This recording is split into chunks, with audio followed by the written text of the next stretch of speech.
Oh, you're welcome to Family and Mental Health program.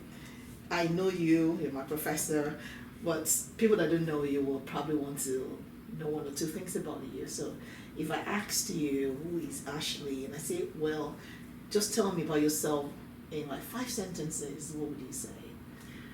The first thing I would say is that I'm a wife and a mom to two little ones. And the second thing that I would say is that I am a marriage and family therapist supervisor and a sex therapy supervisor.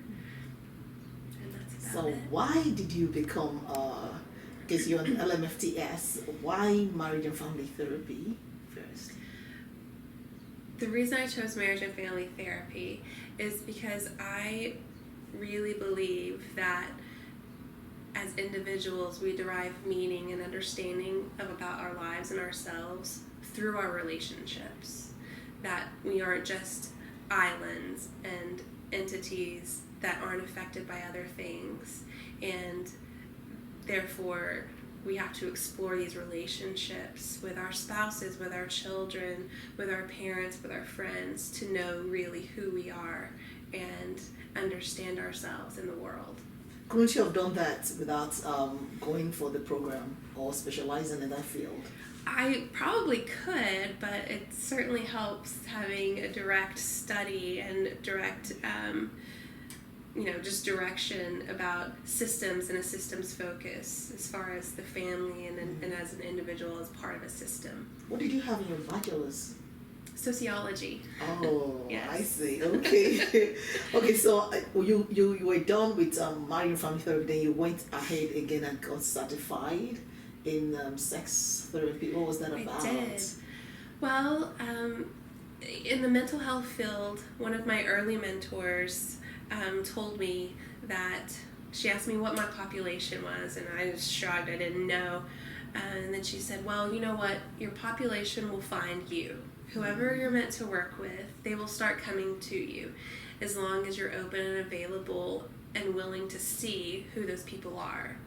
And taking that in, I started to notice that I was getting a lot of clients, a lot of male clients with erectile dysfunction, and that couldn't be treated with the medication that was available, and their doctors had told them they're perfectly healthy, there's nothing wrong with them.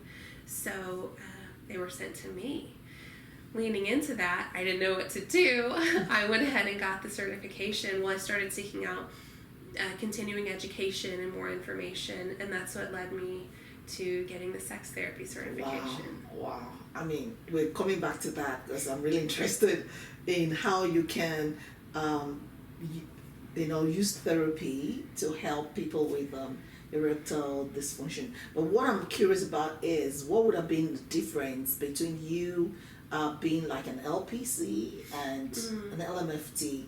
Is there going to, what are your approaches different? I don't really necessarily know if the approach is different. Systems theory is one of a multitude of approaches that an LPC could have. However, an LMFT, that is the main focus of it, whereas, an LPC has a big plate and systems is a minor piece of the pie. LMFTs have that big plate and systems is a larger piece of that pie. And everything else, you can integrate, you can include, but it really tailors your education and your training to thinking about families and people as parts of a system. What does it take to become a sex therapist? Oh, it takes time and dedication and patience. Really? Yes, lots of And what of your education background? Can you just get into sex therapy without going through the route of LMFT? You have to be a mental health provider. So an LPC, an LMFT, or a community mental health clinician, a social worker, all have the ability to practice sex therapy. You have to go through specialized training and internship to call yourself a sex therapist, though.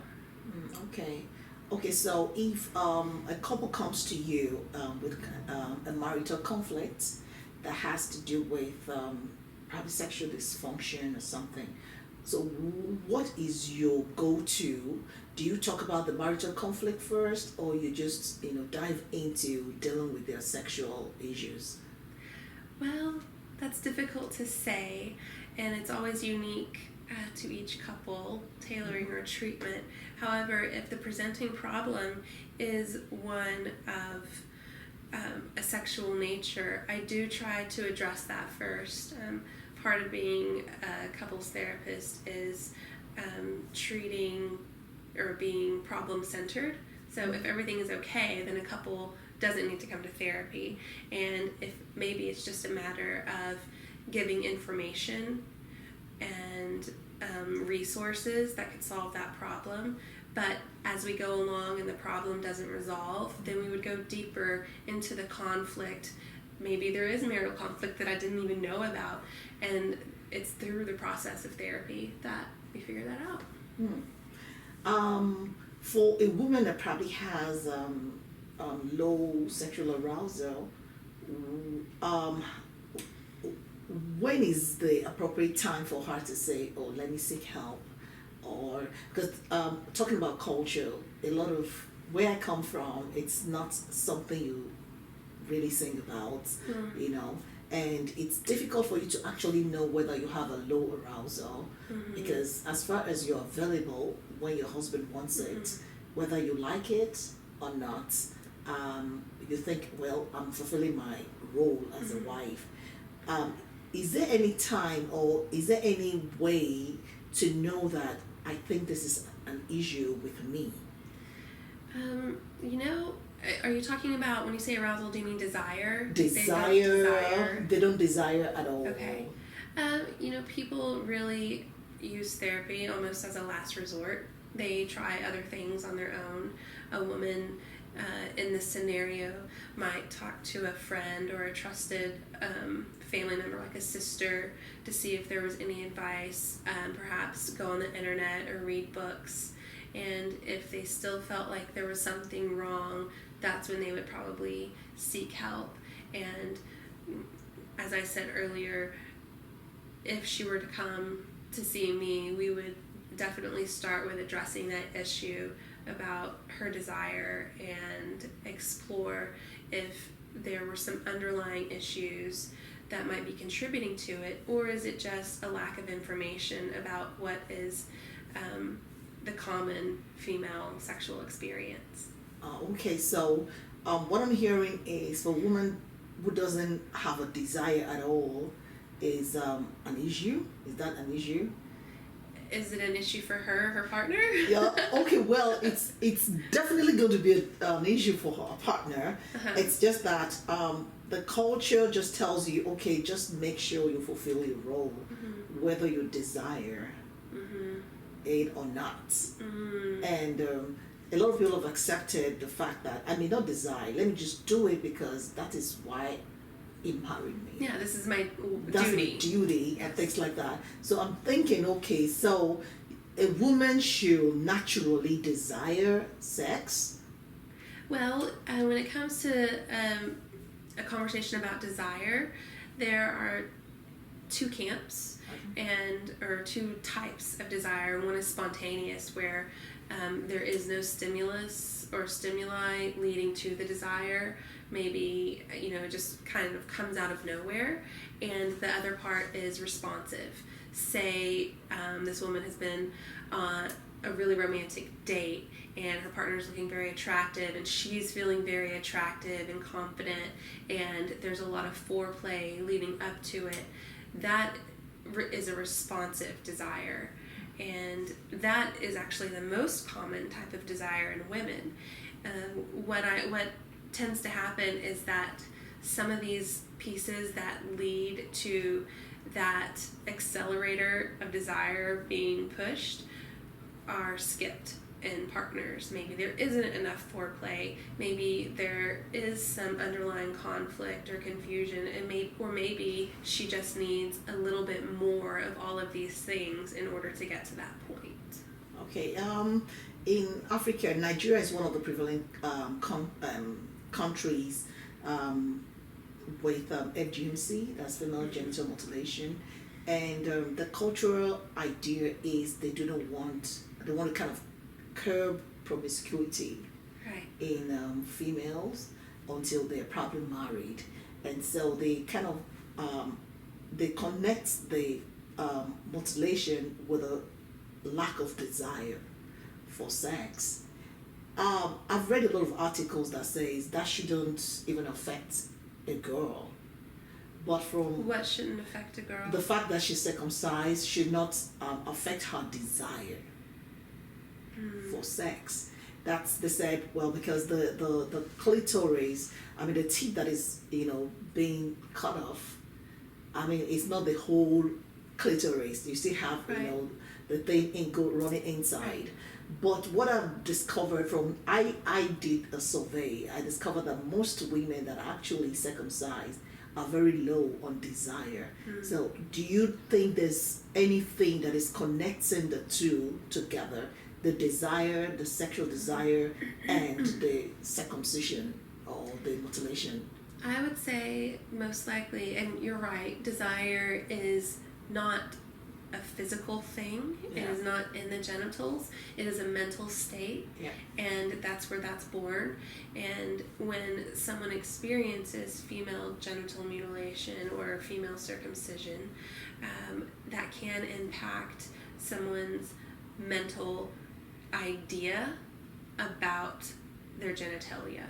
So in that way, it could very much impact their desire. So it's basically psychologically, it's a psychological effect more than a physical one. Is that what you're saying? It may not be just because it was cut off, but because of the environment or what the girl has been taught, but most of the time it's done as a baby. Right. So whenever in Western culture that would be considered trauma, Yes. and the trauma that's experienced even as an infant is one that's held within the body, Okay. and the mind never forgets. So even though there may not be a conscious memory of it happening, there is still the imprint of something happening, and that's what could be impacting this I see. baby's desire later in life when she becomes a woman. Okay, you earlier on you were talking about men coming because of erectile dysfunction and things like that. So what is like your definition of sexual dysfunction in men? Well, it could be different. That's sort of a co-created and collaborated definition or explanation depending on the client and what it is. When it comes to specifically erectile dysfunction, what I commonly tend to see are men who are unable to achieve or maintain an erection during intercourse with a woman, and that same issue does not occur during solo sex or masturbation. Okay, so do you think the objects like the woman is a function of erectile maintenance?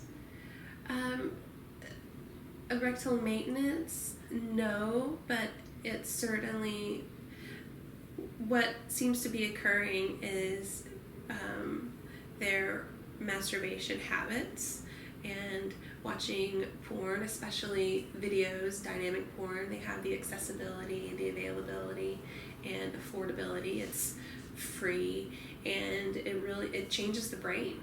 And so a real life woman isn't able to stimulate an arousal that in the same way in which a video of a porn star or actress is able to through their phone or laptops or Okay, so that means the woman has so what I'm hearing now is addiction to porn, or probably the men are kind of comparing what they're watching with the woman or the partner, and that could affect erection.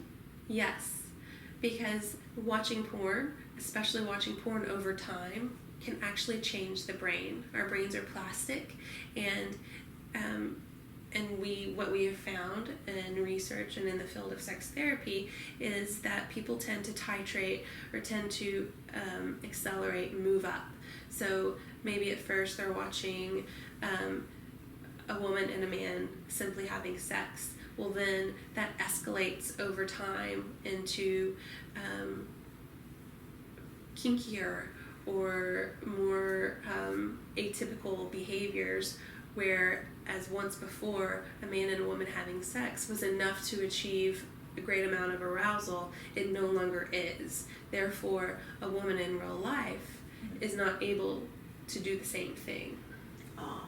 What of men that, because somebody came to me in therapy and said he doesn't get aroused by his wife, but he does with some other women? Well, then you're talking about novelty, and as a species, novelty is what creates interest and arousal, and it's mostly for the procreation of the species. So over time, as a man becomes more familiar with his partner, it does take a little bit longer, it does take a little bit of creativity, and with someone who they don't know, that's a novel experience. They have different ideas about. It's like, oh, something new and shiny, my brain is going to react differently to this rather than something familiar and comfortable. Wow. Okay, that makes sense.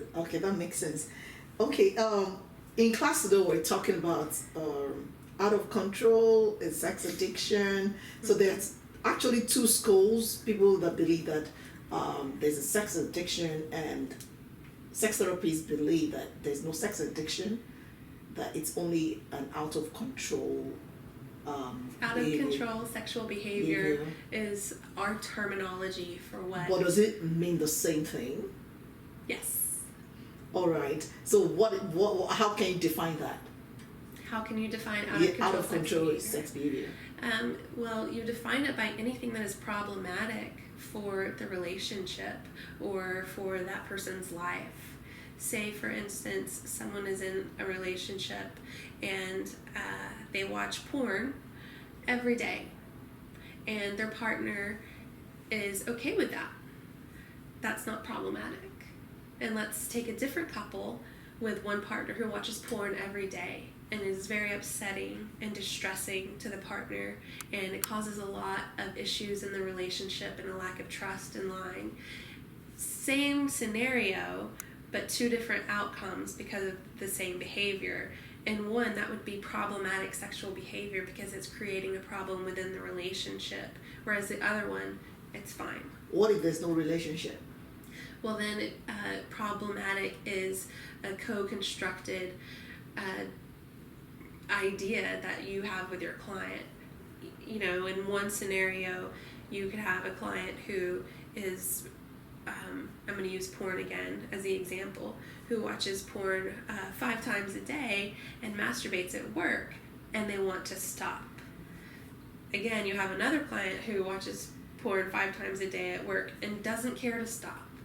It's only problematic for the person who desires to change. Okay, so until the person in question kind of admits that it's a problem, then it's not a problem. Sort of, yes, but it's a problem. It becomes a problem when they simply desire to change. Okay. Does that make sense? Yeah, it does. But okay.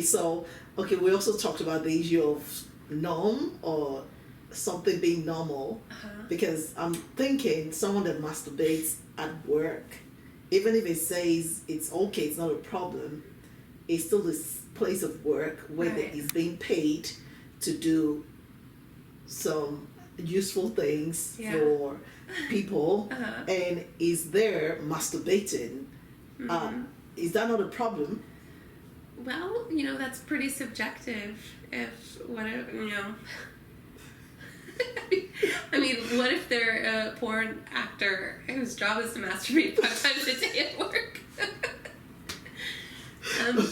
If they desire to change it, then yes, it's a problem. Okay. All right. So I wanted to also ask about sexual abuse, does it impact sexual fulfillment if probably a child was abused and when she grows up, or a guy who was abused, does it affect a relationship? It most sexually? certainly can, absolutely. It can make it really hard for someone who experienced abuse as a child to really know who they are sexually because of the damage that was done by the perpetrator. Oftentimes it can lead to out of control sexual behaviors or fear of their own sexuality. It can also lead to abuse by future partners that they're unable to recognize because of the damage that was done. Okay, so when you say abuse by partner, what do you mean by that? Manipulation, exploitation, coercion into doing things that they might not really be wanting to do or say yes to because they simply don't know how to say no to that. Okay. That brings me back to the sexual health we were talking about in class today, and because I was hearing that for the first time, those things that are considered to be sexually healthy. Can you talk about them again? Were we listening to the camp that believes in sex addiction? Yes, and the things you need to measure sexual health with. I think there was, there were 6 of them or 5 of them where you were talking about the pleasure, honesty, and that is from the sex addiction mentality, and they have some ideas about the limits of normality. As a sex therapist, I don't have those limits. Okay, because you talked about honesty. You talked a lot about honesty. That the partners need to be honest. That whatever, they can be videotaping and things like that, and they have to be on the same page. Yes. So when you're talking about with a couple, as long as everyone is consenting fully without coercion and are honest about what they're doing and what they're participating in and are both enjoying it, that would be considered as healthy. That would be considered healthy. Yes. Okay, so because I've heard also about women that love to be coerced into having sex. Well, there is a lot of explanations, several possible explanations for that. One could be that it's part of a kink or a fetish, that being coerced is actually turning them on, and if they are with a partner who is aware of that and does that safely and with their consent to coerce, then that's fine. I don't see anything wrong with that. Okay, and so if you have kids, what age do you subscribe to them being taught about sex? I do have kids, and the first place to start is I started as early as potty training and when they were learning to talk and talking about their bodies. And the easiest way to start is by using the proper names for their genitalia, penis, testicles. What if they say it in school and everybody thinks, wow, they're so spoiled? Because if you start talking about it like regular things and say this is this, this is that, and they go to school and they probably see one of their classmates, peeing or something, and they call it by its name, won't they sound like they're too exposed? Or they would sound educated for sure. Well, it's supposed to be educated, but it's not I don't think everybody understands it as being educated. So one thing that I think you are bringing up, which is important to know, is this myth that education with children regarding sex will promote some sort of promiscuity or bad acting out behaviors, and it's just not true. So my son actually did do that, and the school told me about it, and I asked them what the problem was, and they couldn't tell me. They said, well, he's just saying it, and I said, okay, great, that's what the name of it is. And that was that. No, okay, so that's about okay, so when do you now actually tell them, okay, this is what this is used for, and you're supposed to enjoy it, and what age do you start that? It really depends on the child, because there is a certain level of maturity and understanding that needs to be met before they can really integrate that. Some would say as early as 7 or 8, and there's some kids that don't need this information or wouldn't be able to understand this information until 10 or 11. So as a parent, I believe it's a parent's obligation to teach their children about this, but you don't have to teach all your children the exact same things at the exact same time. Okay, so if you have a female client who has a husband that is probably impotent or have some sort of sexual desire, dysfunction, and she can't, she doesn't want to hurt his ego, she doesn't want to, talk to him about it, what would you advise her to do? If she doesn't want to talk to him about it? Yes, because it's not in every culture you can be that open and bold to tell the man, I don't understand what is going on, or some men don't even want to talk about it, or they'll just avoid you. So I guess you don't really have to talk about it. You don't have to talk about the fact that this part isn't working, but you can talk about what can I do that you will enjoy. Okay, so what if the man is not even, because if it's something that's hurting him, he may really not want to talk about it. What if he just avoids her? He avoids her. Yes. So what is she to do for her own individual pleasure? Yes. Asking a partner to use their hand to do manual stimulation or oral stimulation. Okay, that's if they're even able to talk about it. Well, you don't necessarily have to talk about the problem to talk about the solution. Okay, yeah, that makes sense. Okay, so that kind of helps him not to really know what is going on. Exactly. You don't have to say, I know this isn't working, so instead, I want you to go down on me. You can just say, sweet husband, I would really enjoy if you did this thing for me. That really makes sense. Okay. All right. Okay, so how long have you been practicing sex therapy? Sex therapy, oh my gosh. I have been practicing sex therapy for 7 years. Wow. Did you ever have a pushback? Yes, from my in-laws. They did not want to tell anybody what sort of therapy I was practicing. But fun fact, a little while later they asked me some very specific and intimate questions in order to help them, so I think they got over it. All right. Okay, so it was just a family thing. You didn't have you don't have people who come to you and ask you, why are you doing this?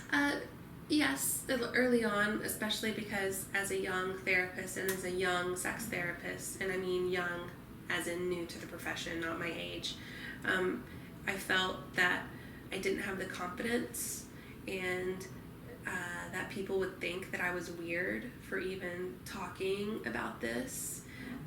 The field of sex therapy is so broad, and the way that I practice and the people that I treat are only a small segment of that. Even though I know a little bit about the whole spectrum, I kind of stay in my own lane, and over time realizing that and knowing that has really helped me get over the idea of people thinking that I am weird or crazy or bizarre for being able to talk about sex so freely. If you have clients who love using a different kind of like fetishes and kinks, how are you able to draw a line between what they're doing and being probably a masochist? They might be masochistic, but that's okay as long as they're practicing with partners that are fully consenting. There's What if it's hurting the partner?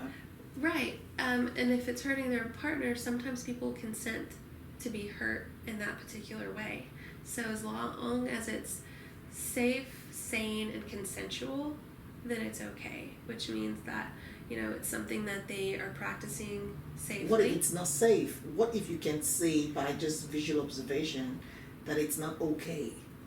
But how would I know? Yeah, but probably you see kind of like injury marks on the other partner. So oftentimes that is the arousing part, is receiving those things. And oftentimes after what would be considered a scene, say one person using a whip to another person, both of these people have consented to do this for a set amount of time, so it's consensual. The person using the whip is trained or has done it before enough to know that they know what they're doing. So in that way, it's also... How would you know they know what they're doing? What if because there are they just groups. watched something and... It takes practice, and there's groups and there are trainings dedicated to this. So afterwards, when she or he has the welt on their back, oftentimes even days later when they're still visible, looking at those welts can be arousing. Wow. Arousing to the person who inflicted it or to the person bearing it on his or her body? The person that received it. Wow. Mm-hmm. That's information for me. Really? Oh, yes. You're gonna love later lesson. It is gonna blow your mind. Because I don't like pain. I hate it. No. Not even needles. I don't like anything. Fun fact. Yeah. The pleasure part of your brain and the pain part of our brains are right next to each other. I found this out on a personal level because I was doing a half marathon training and I got a cramp in my leg, and the physical therapist said, okay, you might want to grab something and hold something on, because he was about to give me a massage on my leg. He said, everyone says this hurts so bad, and he started rubbing my leg and I started laughing because I thought it tickled, and he was the one that actually told me that.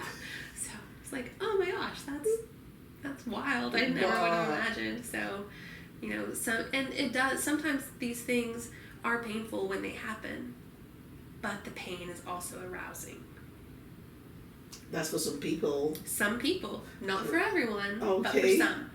All right, so the part of the sexual health is if one person likes it and the other person doesn't like it, and they both come for therapy, and do you tell the person who doesn't like it what it does to the person that likes it, or you make the person who likes it stop it? Neither. I wouldn't do either of those things, because I firmly believe in the don't yuck my yum. If this person wants to inflict pain and finds that sexually gratifying, then that person should find a partner that's willing to let them do that. If this person really wants to avoid pain with all sort of sexual encounters, they should be able to do that. What I would help them do is to find a satisfying middle ground. Okay. And that comes through working and talking about their sexual maps. Okay, and can that also mean telling them maybe you should find someone who understands what you're doing? Maybe. Indirectly Maybe. say, go your own way and find what suits you. As a therapist, are you allowed to do that? No, I wouldn't say that, because they've come to improve their relationship, not to end it. So almost never would I say that. Okay, thank you so much. You've made my day. I've learned so much from the class, and I've learned a lot from here also. Oh, thank you. And I know that this will make me a better therapist. Yes. And I hope when I come back again for another interview, you'll grant it. Because Absolutely. I'm sure by the time people get to hear this, they'll want to, post questions, Mhm. and I'll have to bring back those questions, of course. I'm happy to So answer any questions you have or your audience has. Thank you so much. You're welcome. All right.